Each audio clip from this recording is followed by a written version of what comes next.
The next pitch comes from Ben Powers from Powers Coaching.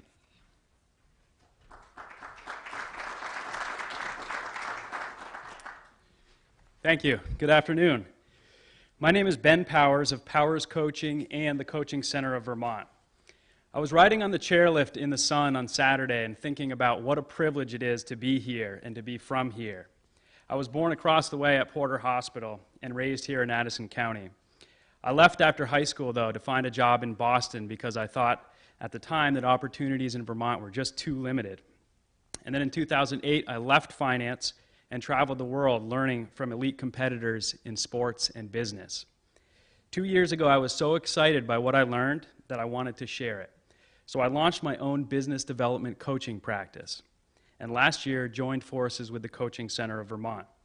Now I work with people from Atlanta to Toronto, college grads to executive VPs. My specialty is helping young people to break through their internal limits so that they can live and work at their highest potential. I have a special place in my heart for Vermonters who dare to dream big.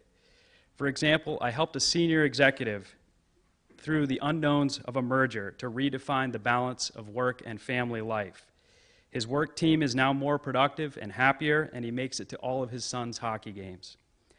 I'd like to ask you all to think about the best days of your career, getting your first job, landing a big account, or getting promoted. Now, why can't we have more of those kind of days? Often, without even knowing we're doing it, we tell ourselves the story of how there isn't enough time, there isn't enough money, there isn't enough energy to have what we want. Or we hope that when we get one more thing, we'll be happy. But is it that thing or the way we want to feel when we get it that we really want? As professionals, we must seize the day. Every interaction is an opportunity to empower an employee, delight a customer, or inspire a community stakeholder. To give our partners the feeling that when they speak, we will listen. If we so choose, we can change that story of limited thinking to a productive, optimistic, and energized narrative. So how do we make that happen?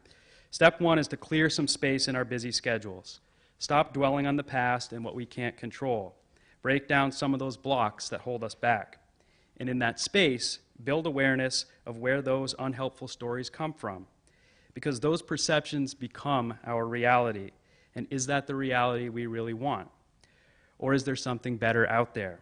Something that doesn't need to remain beyond our reach or to happen just by luck, but a new reality we can consciously choose from the foundation up. So ask yourself, what do you need as a worker? What do you need as a leader of others or as a leader of yourself? What do you need as a community member?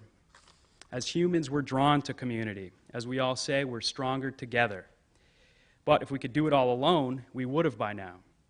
There'd be no unemployment. We'd all be fulfilled by our work. We'd earn a generous income and be respected by everyone around us. As you know, we have work to do. So let's get to it. Let's tap into the underutilized talent, all that potential that we're not yet unleashing on those off days. Or how about our unemployed millennials? Imagine the energy, creativity, and ambition that just needs a spark for it to take off. Sooner or later, take off it will. The question is, how long do we have to wait, and how much do we have to pay in the meantime? In the future, the businesses who survive will be lean and efficient, will be facilitated by great leaders, and will have productive teams of empowered employees. That evolution will happen through a mindful approach to our human capital investments. It will happen through coaching. It won't be if you have a coach, but who are you working with, and what amazing things are you doing? How are you taking more internal control, responding more efficiently when an opportunity arises, and making more effective decisions? Coaching is how Vermont businesses will compete with bigger out-of-state and international companies, how we'll do more with less, and how we'll sustainably blend innovation with our unique, rich cultural history. My ask is to help us raise awareness of coaching as a resource and make coaching more available and more affordable to our future high performers. Now, coaching is by nature co-creative. This pitch is intended to be the beginning of a great conversation. Please continue it with me at powerscoaching.com and coachingcenterofvt.com.